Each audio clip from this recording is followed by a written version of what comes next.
y'all. Welcome back to the 4 o'clock Word podcast. I'm Chanel. And I am Keeg. What's up, friend? How are you?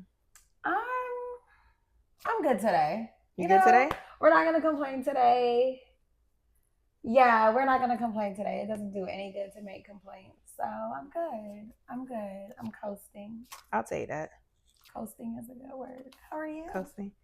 I'm good. I'm good. I've been said I'm done complaining because, baby, I am blessed and highly favored. So, all right. Now we're taking it to church. Yes, Hallelujah. ma'am. Yes, ma'am. Only do it.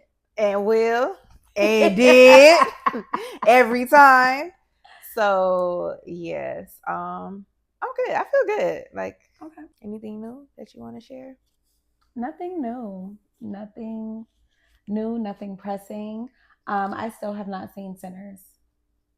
And I saw a post the other day that said the Sinner's gonna be saints by the time I see that damn movie, and I felt that because at this point, like, it's been out for what, a month? Listen, I'm waiting for it to come on my internet app so I can watch it right here from the comfort of my home. Somebody said that to me the other day, and I was like, yeah. I mean, I'm not a movie person. I feel like I became a movie theater person when I started dating my significant other, but because he likes to go to the movies, but other than that, like, no, I don't really go to the movies. So yeah, I don't either. I'll be quick to be like, "Oh, it's on the internet. Let's watch it." It's on the internet, yeah. But I feel like the bigger movies and the Disney movies, they take like sometimes over a month to hit the internet. And I'm like, come on, I want to watch this. Like Moana 2, bruh. Moana 2 was anticipation for no fucking reason. Whoever wrote that movie, then you go back to the drawing board. Go back. Whoever approved it, go back. This. The songs did not hit the same way the songs did in number one. And I was very much anticipating it as well. Like, ooh, what's finna happen? It's finna, yeah. And it did not. I'm sorry, it did not meet my expectations. And that's why you just don't expect shit. Period. In life, from movies, from jobs, from people, from your dog, from your cat. No expectations, baby. No expectations. Bruh, expectations is disappointment. Period. Just allow life to be what it's gonna be. Are you okay? You want to talk about it? No, I'm good. I'm good. I'm just saying because like I expected Moana to come through, and I did, and it was kind of like on the scarier side. So my baby was like, like she didn't even want to watch it. The songs didn't hit, but I will say they always give the villains the best songs. The villains. Like, what the thing was in the first one? The purple thing? Crab. The crab. He was a crab. Yeah. Yeah. That motherfucker song. Yeah, that shit hit. But this villain, his song the other day because somebody said, and it was a serious moment. But if you know me, you know I'm real unserious. And somebody was like, I miss my grandma, and I was like, I ate my grandma. Kennedy love that line every time. Yeah. Right, Moana 1 8. Moana 2, was top tier. They just felt like they had to give the people what they wanted, and for me, they did not deliver. They didn't. Even if you don't have kids, I recommend Moana 1 and Encanto. Those are top tier. My baby loved them real recently bad. Dropped kids movies that adults can relate to. So I got a new drink for us to try. New drink of the week. All right, so. This was not listener recommended, but again, listeners, if y'all have a drink for us to try, hard liquor, soft liquor, in between, lemonade, water, whatever, let us know. But I seen a video on Instagram and it was like, oh, Taraji wine is pretty good. And I like Taraji. You like Taraji? My name was supposed to be Taraji in my mind. Oh, in your mind. I was about to say, for real? Nope, in my mind. Okay.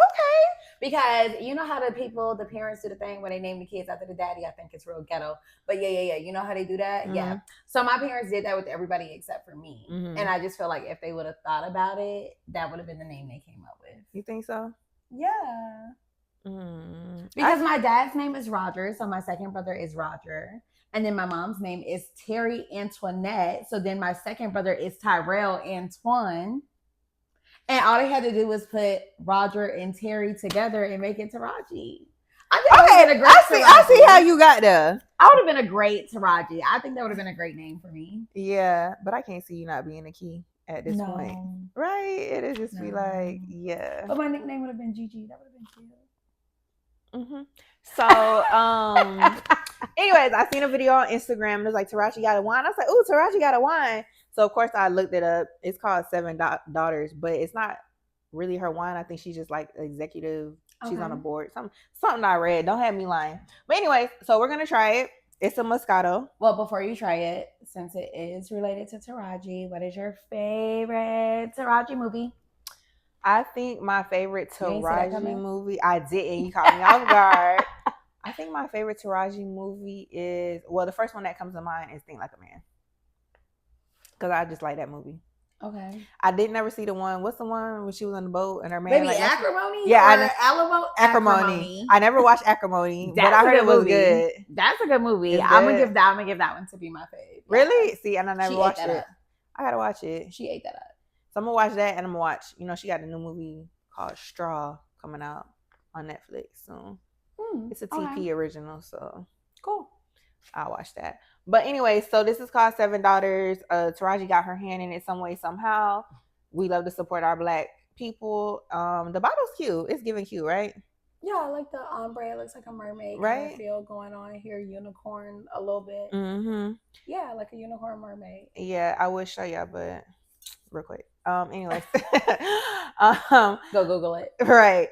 It's a Moscato though, and I'm a Moscato girly through and through. I love Moscato, pink Moscato. You said that last red week. Moscato, all the Moscatos. Moscato's sweet, and I'm a sweet wine girly, so I like Moscato. Anyways, let's get into it. I'll pour you up, Bookie Boo. And you doing the wine thing? Yeah. I just don't feel like that is like something that you do. I know it's a thing with wines and like wine tasting, but I just feel like that's not a thing that you do with like value wines. This wine was like $8. Why you gotta talk about them people wine like and that? It's Moscato. Why you gotta talk about them people wine like that? I'm not saying it's a value wine. It is what it is. I ain't talking about it. I'm calling a spade a spade. You know how to play spades? No. Wow. All right. So that's unfortunate. Not at all.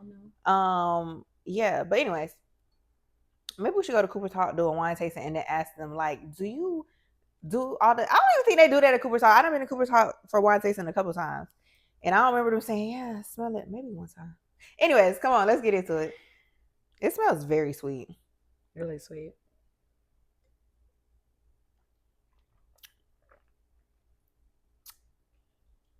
It's cool. It ain't better than my old faithful Sutter Home, but I like it. It's not awful. It's like a Capri Sun.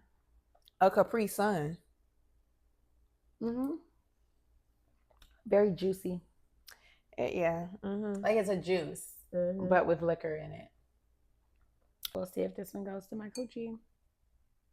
Well, since you're keeping the glass in your hand, what's your take a shot moment of the week? Take a shot, Key. Take a shot. Wow. So this week really was just a chaotic week altogether. Mm-hmm. I feel like it's just been very chaotic in the workplace. It's just been very chaotic in my personal life. And I was almost tilted over the edge when I had to add field day to my list of things. Oh, for Boppy School? Yes. It was just another thing to add. Yeah. When's field day? It passed. It was on Thursday. Well, when did it get added to your plate? It was always on my plate. It was just it coming up. Damn, I got all this shit going on. I gotta go do field day. It coming up, the week being busy itself, and then I took off the day so I can be at the school all day. So then also just dealing with all of the out of office necessities that was required, and then all the moving parts of field day. Like my goal was to be better than myself last year, and that's a good goal. I feel like I did that. I ate that up. We had one bounce house last year. We have 4 bounce houses this year. We had face painters. We had the whole shebang. Like, yeah, I really feel like this year was more of a success than last year. So, oh, that's good. That's a good. Well, that's like a take a shot and like a champagne shower because it's like no, it stressed you out. So that's like why you could take a shot, but also it was yeah. The champagne shower will probably definitely be related, but not, I might not talk about it. I might change it to a different one because I don't want anybody that watches this podcast to be offended. From a champagne shower? Yeah. Wow. Okay. Didn't think that could happen. Mm-hmm. Yeah. It's celebrating. Take it to the flow. But it's a celebration. So why would anybody be upset about that? Because I feel like we'll talk about it later. Okay. But yeah, so I survived a week. Chaotic week. Field day was great. I'll drop photos as long as ain't nobody kids in it. And yeah, y'all can see my field day. So, okay, first go ahead, take your shot. Did we ever discuss, can we take shots of wine? Is that a thing? We can. You can take a shot of anything. You can. You can take a shot of realness. You can take a shot of wine, water. Like, let's get into the pour, baby. What we talking about? What we talking about? Today is all about confidence and whatever the fuck that means. I think a little different for everybody. A little different for different people. What the fuck is that? Like, how is one confident? What does that mean? What does it mean to be confident? Or is this a word that we just throw around as women and say, yeah, I need to be confident? Because we're taught to think that we need to be confident. But like, what is the actual, what does it mean to be confident? All right. So my take is, I mean, what's coming to mind is like, to be confident is just to be like certain, sure of yourself, believe in yourself. I want to use the word confidence, but you can't use the word when you just doing the definition. So I'm trying to think like, just to be able to walk around not rudely, but like, yeah, my shit don't stink, or like knowing like I am who I say I am. You know what I'm saying? Yeah. I do think that there is a pressure, a societal pressure, social media pressure, not even just on females, but on people in general, males alike, that you should be confident. And if you lack confidence or you're insecure, then something's wrong with you, or you have a shortcoming there. But then I also feel like you're able to be like confident in some areas and not as confident in other areas. But overall, I feel like it's just like having like a self-awareness and being sure about yourself and knowing like who you are, what you bring to the table, and not allowing like the opinions of others to knock you down from that. I agree to that. I think that pretty much covers the biggest topics, but I also feel like when it comes to confidence, like, because there's no like defined, what do you call it, like protocol, there's no defined strategic order of what it is to be confident. People are really faking the confidence. Like, as long as you look confident, present yourself as confident, it's a confident. So, but that's not necessarily true. You mean like in the social media world? Social media world, real life, I would say 100% real life. I feel like back in the day when the people used to be like, "Oh, girl, you think you all that in a bag of chips?" And it is right. Mm-hmm. But are you really? Do you really feel that way? Like, you know what I mean? I feel like, sure. I feel like people definitely fake it because it's a persona, right? It's a. I'm big on ego. I feel like it comes down to an ego thing and not wanting people to think that, you're not who you say you are.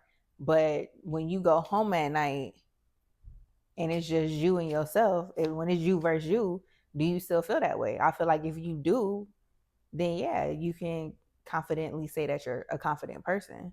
But then also, I'm not mad at the people who fake it until they really get to that point of being there. It's almost like a manifestation. Like, I know I'm that girl. I'm that girl. I'm the shit. Believe me. Well, whatever. Believe that. Well, and even though they don't really believe that, the more you tell yourself that and you start to carry yourself in that way, I feel like eventually it will become your reality. So would you say that is how confidence is attained? By faking it? Believing it? Manifesting it? Well, I wouldn't say that's the only way. I feel like some people, it's just instilled in them from birth. Not from birth, but from a young age. Like, I feel like if your parents pour into you and they always tell you, you know, you can do anything, you can be anything, you are beautiful, you are smart, you know, all these things, all these, if they affirm you, right? And that's naturally instilled in you from a young age, I feel like that's something that's just going to be in you because that's all you've lived, that's all you've experienced. Someone on the opposite end of that, like me, I didn't have that. To my knowledge, to my recollection, my people were not speaking life into me like that. So I've struggled with confidence. I still struggle with confidence to this day, and I'm very much on the like, you know, sometimes I'll be like, yeah, I gotta fake it till I make it, like for sure. And you know, but I am on a journey to like really get there where it's like I'm not faking it. Like, I can say I'm that girl, but are my actions aligning with me being that girl? You know what I'm saying? Like, what's your thoughts on that? Do you feel like you're confident? Do you feel like it ain't on you, it's in you? Like, what you think? I like me. I'm pretty cool with me. I ain't got no beef with me. We cool. We go together. Tell them hoes we go together. We go together. We go together. I have had experiences where I may have felt less confident, would be uncomfortable situations. I don't like being uncomfortable. Like, give me an example. What's an uncomfortable situation? Uncomfortable situations, like for me, is dance. I feel like dance used to be like a really stickler point for me. Really? Yes, for sure. For sure. Because like when I first started dancing, I feel like everything was cool, fun, and dandy. And to be clear, y'all, I am not an exotic dancer, okay? I don't have the stamina in me to get up there on that pole and hold on to shit. I don't have it, okay? The best twerk I can give you is probably shit. I don't even know if I can make it to 60 seconds. That's pushing it. Baby, out of breath. Out of breath. Out of breath thinking about 60 seconds. I don't have it. But when I was younger and I started with like ballet and jazz and modern, all of those things, even when I danced in high school with the band, like, I don't know, I just always felt I overthought it. Like, I just wasn't doing the moves right, or my body didn't look the same way that everybody else's body looked when I'm doing the dance. Like, why does everybody else look like this and I look like that? Like, what am I doing wrong? So I used to be like really, really hard on myself. And like people tell you all the time, oh yeah, when you go home, practice the dance at home. Like, I used to be drilling this dance at home. And I feel like my mother was like really, really hard on me as well in that way. Especially when it came to dance. I don't know what's up with her and dance. But yeah, no, she ain't play that. Like, even when I was in the band, she was like, yeah, if you're not on the front row, that's your ass. And I'm like, well, damn, I get an ass whooping for not being on the front row. Like, shit. So it was like, I was like just super critical of myself when it came to that. And I still am. Like, even now, in my praise dance ministry, we have this thing called ministry moments. And you basically have to create a dance to a song that speaks to you, a scripture that speaks to you. Like, all of this has to be included. And when I tell you I was ready to drop out that damn, I was like, I'll drop out the group right now. Wait, we have to do that to join? No, you just have to do it once. Everybody shares like their one moment. We all put our name in the bucket. We pull a name randomly. Oh, so it's random. Pulled, yeah, if your name gets pulled, you're next to do your ministry moment. And has your name been pulled yet? Yeah, I already did it. Oh, okay. So how was that? You were very critical. Awful. Okay, what was awful? The preparation, your mental spiral, or I know the actual performance wasn't awful. All of it was awful. I just feel like when it comes to vulnerability, that is a place that I am not confident in. Like, I'm not confident with sharing my feelings, my emotions, being expressive. That's not really something I do. It's not my vibe. So to go into a new team of new people, which some of them I've known from like previous years where we've collabed together. But for the most part, new team, new people, and just be vulnerable about the place that I am in my life presently with God was just like, yeah, no, I'll drop out. But you didn't. And you did it. Questionable. You still did it. You didn't drop out before you did the ministry moment. I did think about not going to practice that day. But you went. I ain't going to practice the next day, though. It does not matter. You went and you did what you needed to do. I am not confident in vulnerable spaces. Period. I think we should unpack that. And dance is a vulnerable space for me. So one thing you said, and I'm no therapist, but I do feel like that pressure from your mom. Now she finna therapize me. You see how that word came in handy? 100% made you more critical of yourself. If you're not on that front line, then that's your ass. Like, what, mom? I gotta be on the front line. I can't be on second row. I had to be front line on everything I did. Everything I do, everything I did, everything I breathe, eat, sleep needs to be perfect. Top tier. You know what? Well, that makes sense because you think that this podcast is supposed to be perfect. Yes, ma'am. And that's just not reality. Out the gate. Not reality. Give us room to grow and blossom. No. My mama said there's no room for that. Okay, this is the thing, right? When we get parented, growing up, once you become a grown up and you look back, you take and you leave. You take the good shit. That.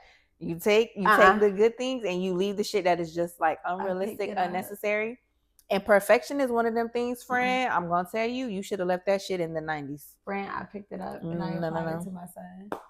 But do you feel like, okay, because you started with saying that you feel like I'm a confident person, I ain't got no beef with myself. No, we cool. We cool. I'm cool with myself. Do you feel like you've ever been in a space where you weren't confident, like for an extended period of time? Like, I feel like naturally there might be a day where, let's say, we do our makeup and we look in the mirror and we're like, fuck, we gotta go, we don't got time to fix it, but damn, my makeup not really eating a day. You might be like self-conscious about that, right?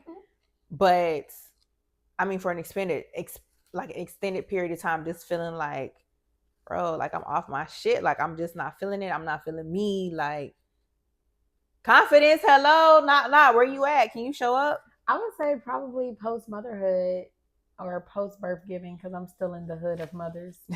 So post birth giving would have been like my lowest point. I feel like I don't care what I did, baby. You can do this hair, you can do this face, you can go get your nails done. I mean, after you did all of that, it just felt like, damn, this is not better. Like, please don't have no kids. Y'all don't have no kids. So none of those external factors helped what you was feeling on the inside. Oh, hair laid, lashes long, nails done, face tea, and I'm still feeling like, ugh. Absolute shit.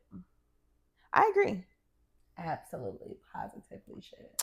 You know, for me, I didn't even really realize until I realized. Like, I first of all, after I had Kennedy, I really got to a point where it's like, I just didn't care. Like, I was going out the door looking any type of way, and didn't nobody tell me. Like, I was going out the door looking any kind of way.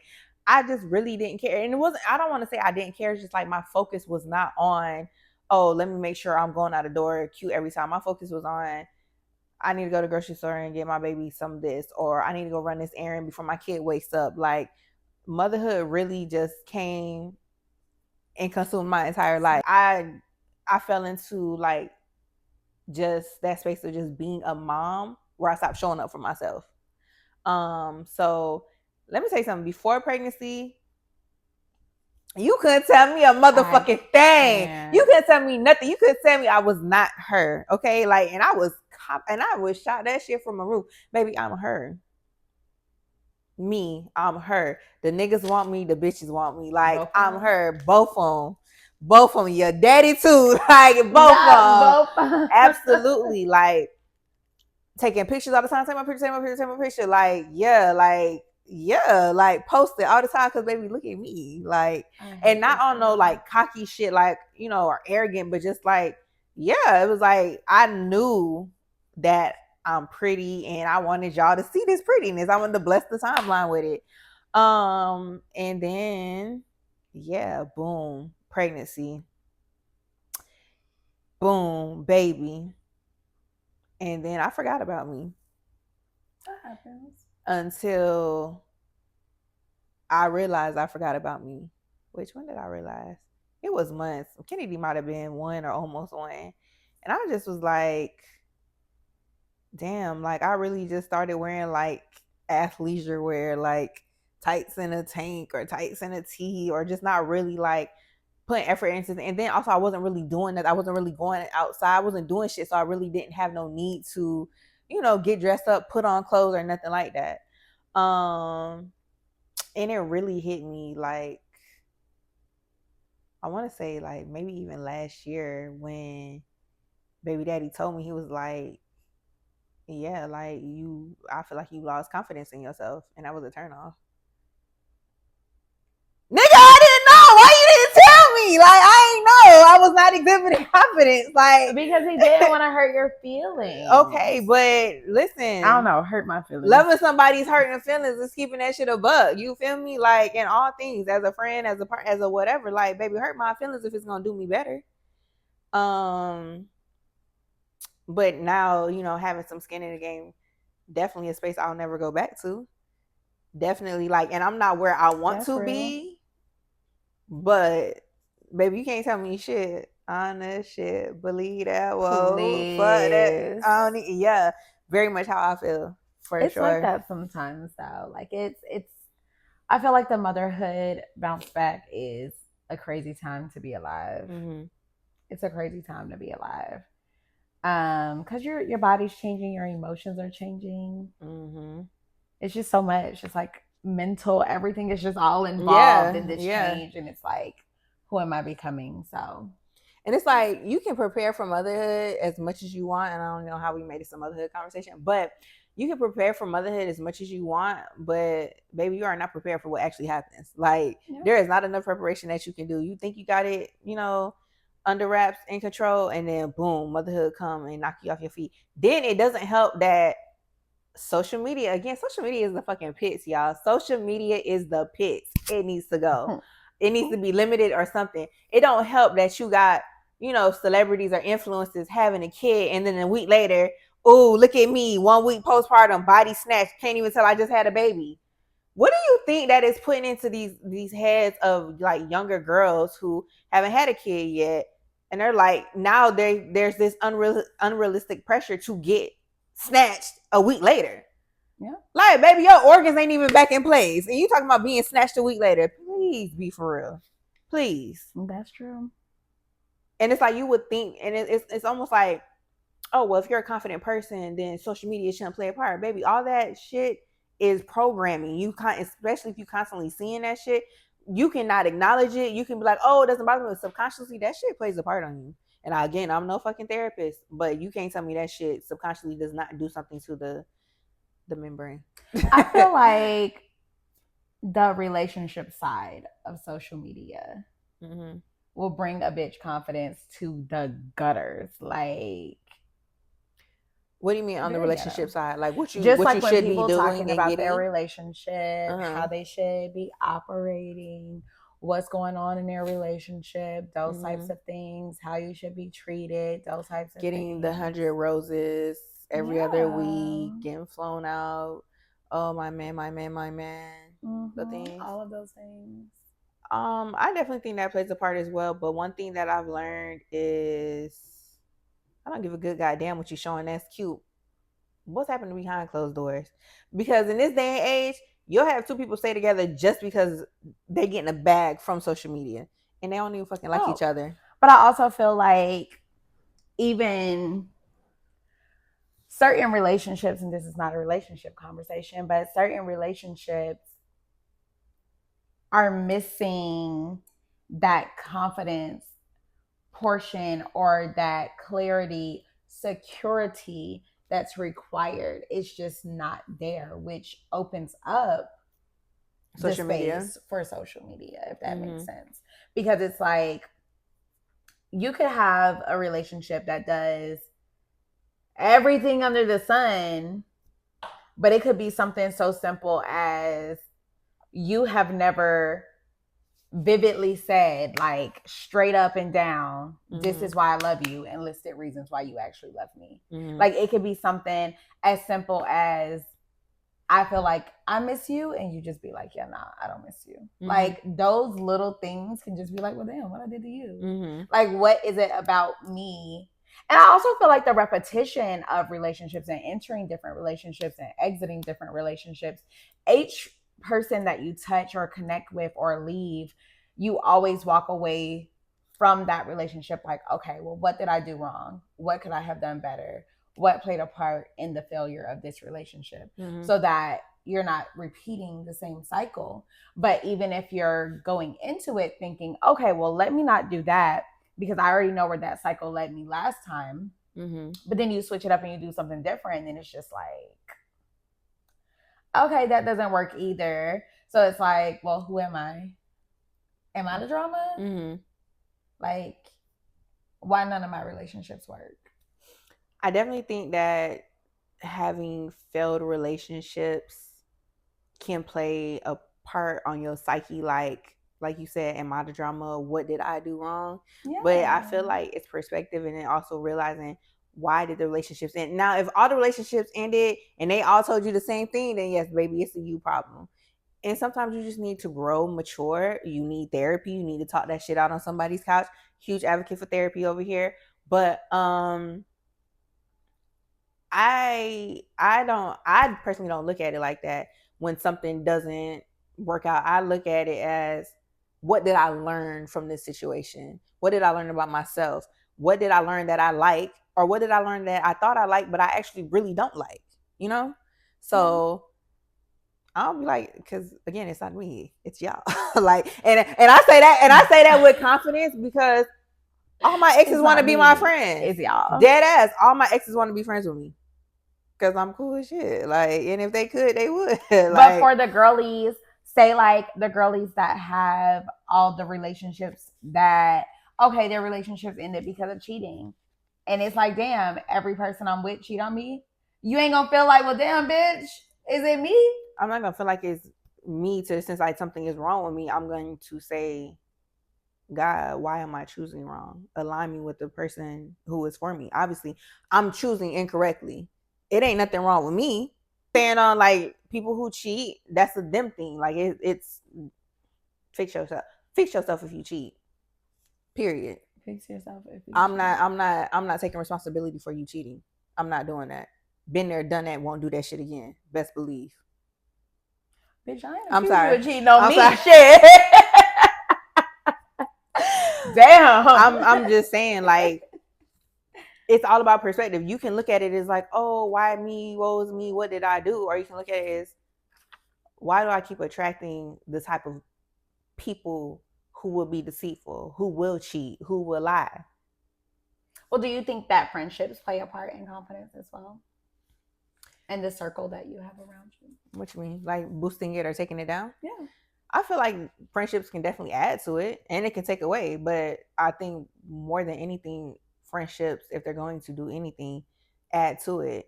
I feel like just like in relationships, you give flowers. Friendships, you give flowers to your friends. You acknowledge their wins. You be there for their losses. And honestly, me and my friends, and you know this, we gonna hype each other more than the niggas going to. Okay, friend, you ate all right, ass. I see you. Like, I ain't gonna lie. Earlier you laid down. I said, oh, my friend ass look good. Oh, my booty today. Yeah, you laid on your stomach. I said, that ass funky. I ain't finna hold you. Like, yes, I like girls, but not on no gay shit. Like, if Jimmy looked nice, I was like, damn, her ass look nice. Like, I say that to say that when you have friends that pour into you in that way, absolutely, it's a confidence booster. So much so that I done been in relationships with people who they literally won't compliment because they be like, everybody else do it.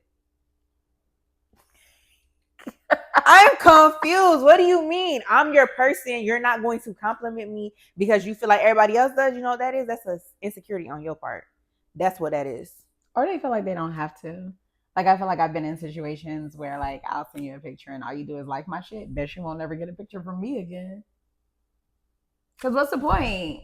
No, I'm with you with that. Like, I sent you something, you don't have nothing to say. You thumbs up a picture, bitch, and I'm looking good as fuck. Bet you, I agree. You won't get another one. But also, it's like, it's not a have to, but it's like, as your person, why wouldn't you want to compliment them? Why wouldn't you want to speak life into them? So if my friends are doing that more than you are, I want to be around my friends more, and maybe I need to switch the nigga. Simple. But at the end of the day, I feel like there's only so much something external can do for you. That shit has to come from within, because the minute the external praises stop, what are you going to do? Yeah, that's that true. shit has to come from within. And however that looks for you, whatever you have to do, if you have to do affirmations daily, if you have to fake it till you make it, you gotta find what works for you. But that is definitely an internal solo journey. Everything else, it feels nice, it adds to it, but that's all it is an addition. It is not the foundation, it is not the base. Have you been poured? Have we all poured out? Yeah, what we got for Dear Sis this week? Dear Sis, it's me, I'm Sis. Girl. Okay, so we had a viewer write in and share this story with us. And to my sis, I'm sorry, I'm finna come for you. And I want you to know I love you. And this is all coming from a great space. Do better. I've been talking to this person for about 6 weeks. We've only held phone conversations and met up once. At first, I was just too busy to date and had no time for him. Things have changed for me and I'm more available now. But tragedy struck in his family, and now there is no communication because of the incident and him navigating next steps. How long should I wait to see where things may go with him? Question mark. Give it up, Delicious. Wrap that shit the fuck ASAP. Yesterday. Like, what are we even... You know what? I want to be nicer about this. I don't want to say, what are we talking about? It's been 6 weeks. One, not enough time. Time sometimes holds no whatever, but for real, to have some real shit established, that's nothing. Especially if you've only had phone conversations and met up once. But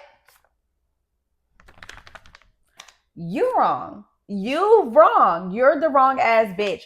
At first, I was just too busy to date and had no time for him. You make time for what you want to make time for. So maybe you just wasn't that fucking interested.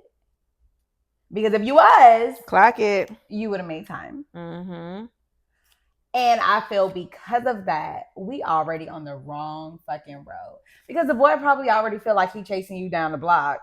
Because I'm texting you, calling you, you not answering, you calling me back when you got time. Everything is on your time, your time, your time, your time. And yeah, now something I'm happening. I don't know what happened, friend. Now he got a tragedy. His priority is not you, Bookie. And I feel like because when you had the time to make yourself that priority, you did not. You are now like at the bottom of the barrel. Like there's no coming back. Because at this point, especially, I don't know what the tragedy is. You did not share. But even if it's something like death, oh baby, he going back to the bitch that he know he got comfort at. And that's just real. You ain't provide that to me. You ain't showed me that. You ain't showed me shit. You ain't showed no interest. You ain't showed me shit. No interest. So I don't really see how I'm finna now be like, oh my God, this really big situation has happened in my life. I need you. Bitch, I don't need you. It's dead. It's dead, friend. So I will say this. She said, how long should I wait to see where things may go with him?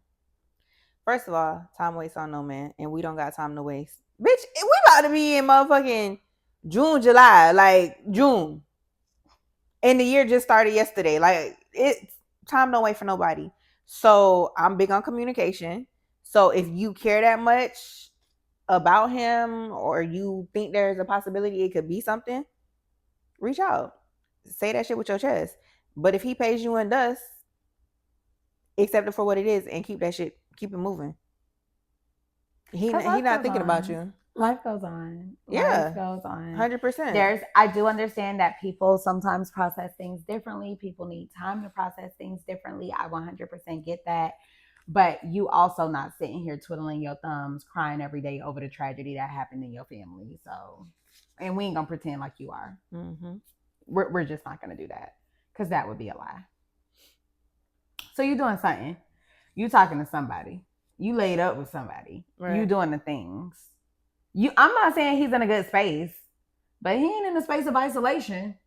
But what if he is? Girl, bye. I like to give people the benefit of the doubt. And that boy ain't in no goddamn isolation. He could be. Yeah. His whole focus could be on grieving whatever this tragedy is. Because men are so mature. I don't got that much experience with them, so I don't really know, but